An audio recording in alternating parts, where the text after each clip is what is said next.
Hey everybody, I'm Tommy Bechtold, and I'm sitting down today with John C. Reilly and Hadley Robinson, with Jason Segel and Solomon Hughes of Winning Time, the rise of the Lakers dynasty. Guys, thank you so much for speaking with me today. I'm a huge Lakers fan, and I'm a huge fan of this show. Thank you. Glad to be here. So just a couple questions for you. John, I wanted to ask you, Dr. Jerry Buss is a guy who really knew how to have fun, right? Like, you see the consequences of that. But in your research of him, is there an outlandish purchase or event that he threw that really stuck out to you as something that was like really particularly interesting? Well, he was a very generous guy. I'll say that.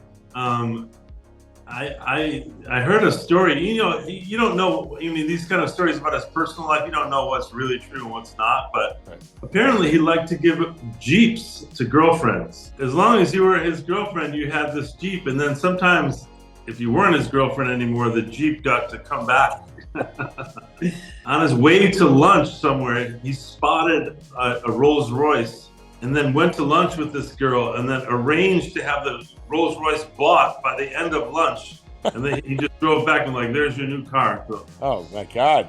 I'm just hoping my debit card clears when I pay for lunch. That's an incredible move by him. Now, Hadley, Dr. Buss casts such a huge shadow, but we now know Jeanie Buss in real life as this absolute powerhouse NBA owner.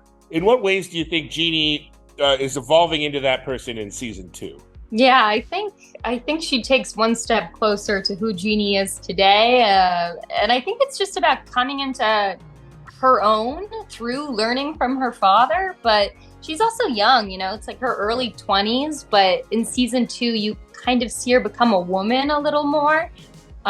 You see her interact with boys sometimes, and she looks a little different, and she's more confident as a leader. And yeah, I think you see that in the character, and you can see little hints and pieces of who she becomes and who she is today. Jason, I got special permission to tell you my first job when I moved to LA was as an extra on How I Met Your Mother. It was my first time on the lot. And you took a 30 seconds to say hello, and it meant the world to me. And I always said if I saw you again, I'd let you know.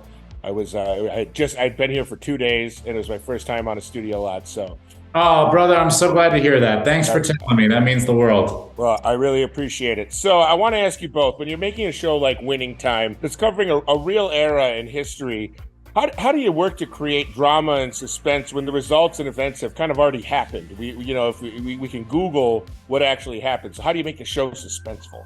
Well, I think that what's really amazing about Winning Time is that it is not just about a team trying to win a championship. Very much like Boogie Nights, it's about the world surrounding this moment.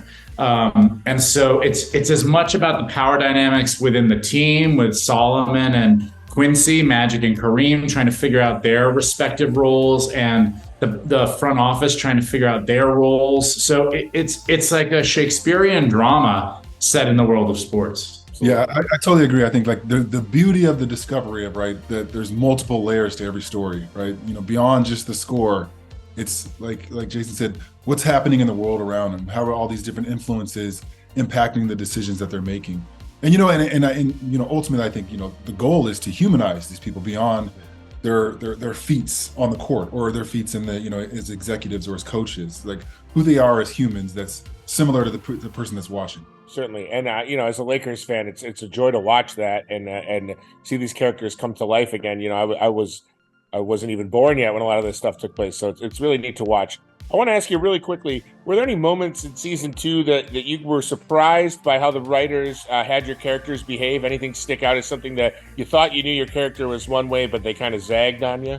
For me, there is a scene with me and Quincy, who plays Magic Johnson, in a broom closet where it is the real reckoning of our relationship, where I felt like, oh, this is dark. It was the first time in the show, in the series, when I was like, oh, Paul Westhead crossed the line here. And as an audience, you're kind of with him. And then at that moment, I'm like, oh no, time for this guy to get fired.